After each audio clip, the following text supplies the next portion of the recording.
The Atlanta Hawks season has officially come to a close, and now, the real drama begins.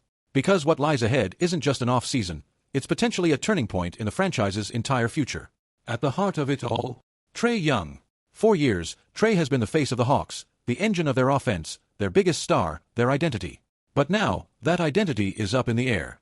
The front office, the coaching staff, and the fans, everyone's asking the same question. Is it time to move on from Trae Young? This isn't just about rumors anymore. It's about reality. Trae Young is eligible for a massive contract extension. We're talking $60 to $70 million per year, starting as soon as 2026. That number is staggering, and it forces the Hawks into a corner.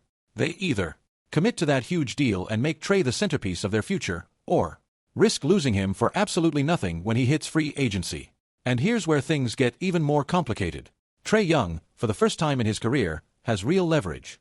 In the past, even when there were whispers of his unhappiness, complaints about roster construction, lack of help, not winning enough, there wasn't much he could do. He was still on a rookie contract. The team held all the cards. But now, not anymore. With free agency just 2 seasons away, and a massive payday looming, Trae has all the power. If he wants out, this is the perfect time to apply pressure. And if he stays quiet, the Hawks still have to make a move. Waiting too long means they could lose a superstar for nothing, a worst-case scenario in today's NBA. And let's be honest, can you blame Trae if he's looking around and thinking about leaving? The roster around him is young. The veterans are mostly gone. The team isn't winning at a high level. And Trae, he's in his prime. At 26 years old, he's probably not interested in being part of a rebuild or waiting years to contend again. Now from the front office's point of view, the calculus is tricky. If they believe they can re-sign Trae, keep him happy, and build a contender around him, then maybe they commit to that extension and go all in. But if there's even a sliver of doubt, the smarter play might be to trade him now, while he still holds value, while they still have control, before he forces their hand, and they end up with nothing. And that leads us to the real dilemma. Is there even a trade market for Trae Young? While the future of Trae Young is the biggest headline this offseason, it's not the only storyline. The Atlanta Hawks actually have a young core that, on paper, looks exciting.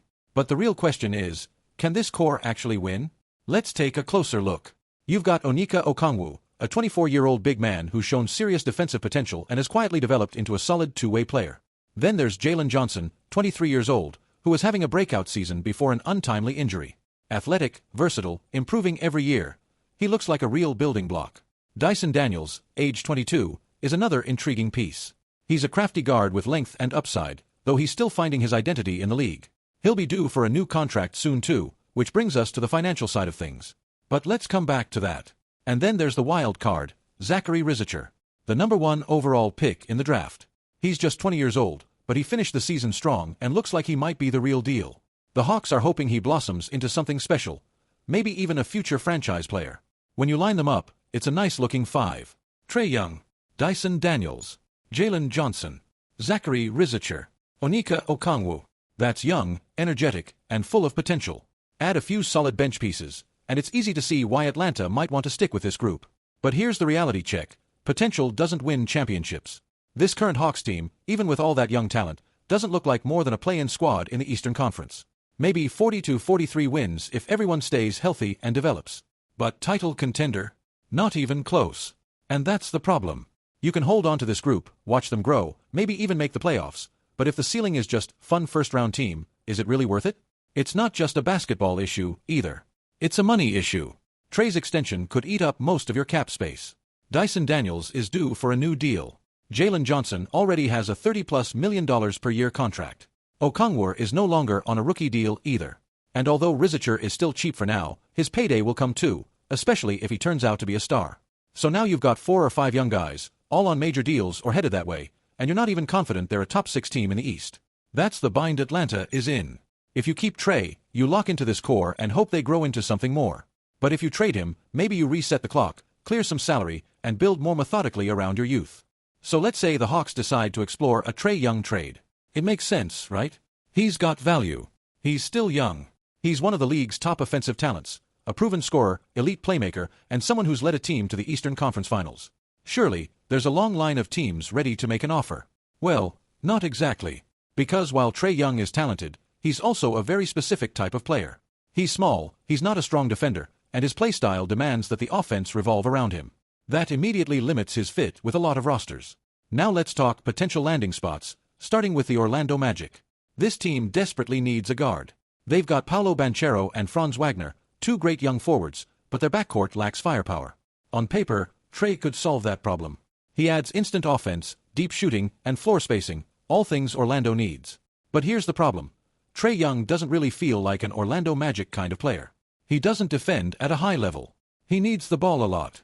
And putting him next to a young, defensive-minded squad like the Magic could disrupt their identity. Not to mention, would Orlando really want to give up draft capital and commit to a $70 million a year player when they've built their team so patiently? Then there's the Houston Rockets, a team that seems to show up in every trade rumor lately. They've been linked to stars like Kevin Durant and Devin Booker. So if those don't pan out, could they pivot to Trae? It's possible. They do need a lead guard upgrade over Fred VanVleet, and Trae would be a splashy, attention-grabbing move. But again, the fit is questionable. Houston's strength is its defense and young athleticism. Does Trae enhance that or disrupt it? And here's the deeper issue. The modern NBA has changed. With the new CBA rules, teams are much more cautious about offering massive contracts, especially for players who might not lead them to a title. And for all of Trae's individual brilliance, there's still doubt about whether he can be the best player on a championship team. We've seen this play out across the league. Teams want versatility, size, and two-way players. Trae is elite on offense, but his size and defense are liabilities that front offices don't want to build around unless everything else is perfect. And the Hawks know this. They've already shopped him around in the past, quietly, of course, and the offers didn't exactly blow them away. No massive hauls. No Godfather deals. That's part of why a trade didn't happen last year. So here's the reality. Unless Trae Young demands a trade, the Hawks probably won't move him. They know the return won't be as high as it should be for a player of his talent. And they don't want to make a panic move and sell low. That's the real catch. 22 here. Atlanta doesn't want to lose Trae for nothing. But they also don't want to give him away for pennies on the dollar. And if other teams don't see him as a max salary superstar, they're not going to give up major assets. So unless a surprise team jumps in with a big offer, or unless Trae walks into the front office and says, "I'm done," a trade is unlikely. Which brings us to the next problem. If they don't trade him, and they're not a true contender, and they've already spent big on this core, what's the long-term plan?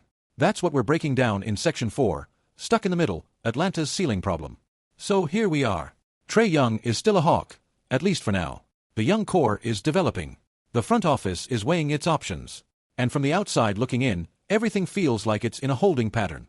But there's one big problem with that approach. The Hawks might be stuck in the worst place an NBA franchise can be, the middle. Not bad enough to tank. Not good enough to compete. Just stuck. Let's talk facts. Even if you keep Trae Young and this entire core together, Daniels, Johnson, Rizicher, Okongwu, what's the ceiling? 42 wins. Maybe 45 if everyone plays out of their minds. A first-round playoff exit? That's not a bad team, but it's not a scary one either. And here's where it gets even messier. This core isn't cheap. Jalen Johnson is already on a $30+ million contract. Daniels is next in line for an extension. Okongwu has moved beyond his rookie deal.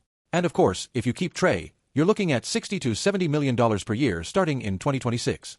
You're paying premium prices for a team that may never break out of the play-in. And here's where it gets even worse. Draft control. The Hawks owe unprotected first-round picks to the San Antonio Spurs in both 2025 and 2027, all part of the failed DeJounte Murray experiment. That means if the Hawks fall apart next season or in 2 years, they won't even benefit from their own lottery misfortunes. Those picks are gone. Imagine trading away Trae Young, bottoming out in 2027, and then handing the Spurs a top 3 pick. That's a nightmare scenario. And it completely handcuffs Atlanta from doing a full rebuild. Now, yes, they do have a couple of picks coming in. A late first from the Lakers and a top 12 protected pick from the Kings in 2025. But those aren't game changers. They're nice pieces, not franchise cornerstones. So what do? You could double down. Keep Trae. Hope Rizicher turns into a star. Pray for internal growth. Maybe Daniels takes a leap. Maybe Johnson becomes an all-star. Maybe the team gels. But that's a lot of maybes. A lot of waiting. And if it doesn't work, then what? You try to trade Trae again, except now he's older. More expensive. Less desirable on the market. And instead of getting a solid return, you're stuck with pennies on the dollar. A massive missed opportunity. On the flip side, you could do what many believe is the smart play. Trade Trae now. Take the best offer available. Get back young players, expiring contracts, and most importantly, picks. Add more assets to your core. Reset the clock. Keep financial flexibility. And aim to draft a future superstar in 2026 to build around. That way, you give yourself a shot at something greater than mediocrity.